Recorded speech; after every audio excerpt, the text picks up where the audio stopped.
नमस्कार। बीए द्वितीय वर्ष के द्वितीय प्रश्न पत्र में आज हम अंधेर नगरी नाटक के उद्देश्य पर बात करेंगे। भारतेंदु हरिश्चंद्र द्वारा रचित अंधेर नगरी एक लघु हास्य नाटक है, जिसके द्वारा एक नहीं अपितु कई उद्देश्य सामने दिखाई देते हैं। यह युग का बोध कराने के अलावा लोगों की मानसिकता को प्रकट करने का काम भी करता है। अंधेर नगरी में प्रमुख रूप से जिन उद्देश्यों को प्रस्तुत करने का प्रयास किया गया है, उन्हें निम्न बिंदुओं के आधार पर हम समीक्षा करेंगे। नंबर 1, सामाजिक विकृति चित्रण। भारतेंदु का इस छोटे आकार के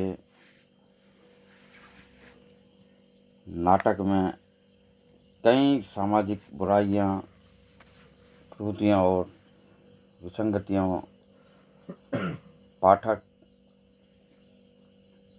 व दर्शक के समक्ष लाने का पूर्ण प्रयास किया गया है। उस वक्त समाज में छुआछूत का बहुत बोलबाला था। वहीं जातिवाद का भी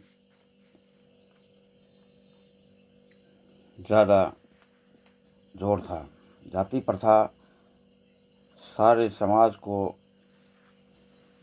खोखला कर रही थी। सभी जातियां छोटी छोटी उपजातियों में बदलने लगी थी। ऐसी जात हलवाई जिसके 36 कोम हैं भाई, जैसे कलकत्ते के विल्सन मंदिर में मित्र रिये, वैसे अंधेर नगरी के हम नारी भावना। भारतेंदु ने अपने इस नाटक के द्वारा तत्कालीन समाज में फैली वेश्यावृत्ति के बोलबाले की ओर इंगित कराने का प्रयास किया है। तब उच्च और निम्न व मध्यम वर्ग के लिए सामान्य व्यवहार माना जाता होगा, जो न जाने कितने घरों को बर्बाद कर रहा होगा। नारी के लिए समाज में कोई विशेष स्थान नहीं था। वेश्या जोरू एक समाना, बकरी गऊ एक करी जाना। अंधविश्वास का चित्रण। तत्कालीन समाज में फैले अंधविश्वास का बहुत अधिक बोलबाला था। चाहे वो राजा, मंत्री, कोतवाल कोई भी हो, सब अंधविश्वास से जकड़े हुए थे। वह तरह तरह की त्रुटियों और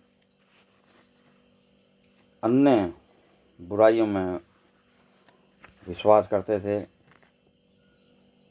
नाटक के आखिरी अंक में महंत जी के यह कहने पर कि एक विशेष मुहूर्त में मृत्यु प्राप्त करने वाला स्वर्ग को प्राप्त होगा, तो यह सुनकर राजा, मंत्री, सिपाही सभी फांसी चढ़ने के लिए तैयार हो जाते हैं।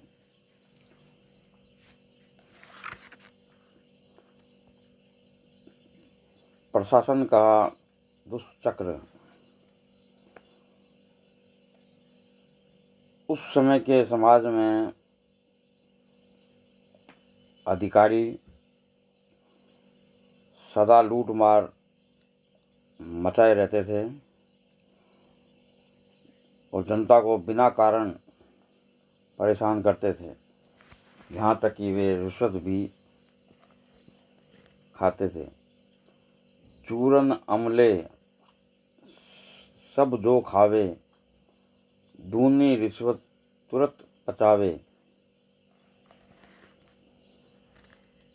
सामाजिक मूल्यों के हनन का चित्रण इस नाटक में हमें मिलता है, जो उस समय के अंग्रेजी शासन काल में देश के सामाजिक मूल्य तेजी से नष्ट हो रहे थे।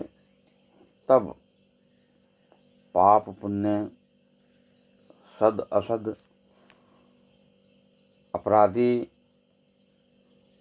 निरपराधी, सदाचार दुराचार, इसमें कोई भी भेद नहीं रह गया था, क्योंकि शासन भ्रष्टाचारियों के हाथ में था और वह सबको एक ही लाठी से हाँकना चाहता था। नीच ऊंच सब एक ही ऐसे, जैसे भंडुए पंडित तैसे। कुल मर्जाद ने मान बढ़ाई, सबे एक के लोग लुगाई। अंग्रेज के शासन का विरोध भारतेंदु ने अपने लेखन कार्य से काफ़ी जगह अंग्रेज़ों का विरोध किया है और खुले शोर में उन्होंने अंग्रेज़ों का बहिष्कार किया है। लेकिन उन्होंने साहित्य के माध्यम से जो बार बार इसकी ओर इशारा जरूर किया है, वह सरकार लोगों को परेशान करती थी। उनके अधिकारी जनता का खून चूसते थे और वे लोग पैसे से अपने देश को, अपने घर को भर रहे थे। अंग्रेज अपनी नीतियों से धीरे धीरे पूरे भारत में फैलते जा रहे थे। चूरन साहब लोग जो खाता, सारा हिंद हजम कर जाता। व्यवस्था में अव्यवस्था का चित्रण, क्योंकि उस समय सभी अधिकारी भ्रष्ट थे, चाहे राजा हो या सिपाही। उनके लिए व्यक्ति का बुद्धि कौशल और गुणों से युक्त होना बहुत जरूरी नहीं था, बल्कि उसका भ्रष्ट और रिश्वतखोर होना ही था। अदालतों में कार्य करने वाले सब भ्रष्ट थे, जैसे काजी वैसे पाजी, रेत राजी टके शेरबाजी। चूरन पुलिस वाले खाते, सब कानून हजम कर जाते। जाति वर्ग का पतन। भारतेंदु ने अपने इस युग में ब्राह्मणों के द्वारा किए गए शोषण का चित्रण किया है और इस बात को स्वीकार किया है कि उन्होंने धर्म को भी एक व्यापार की तरह धन बना दिया है। जब चाहे जिसे चाहे वे पैसे का लोभ देकर उनका धर्म परिवर्तन करा देते हैं। जात ले जात टके शेर जात, 1 टका दो हम अभी अपनी जात बेचते हैं। टके के वास्ते ब्राह्मण ने धोबी हो जाए और धोबी को ब्राह्मण कर दे।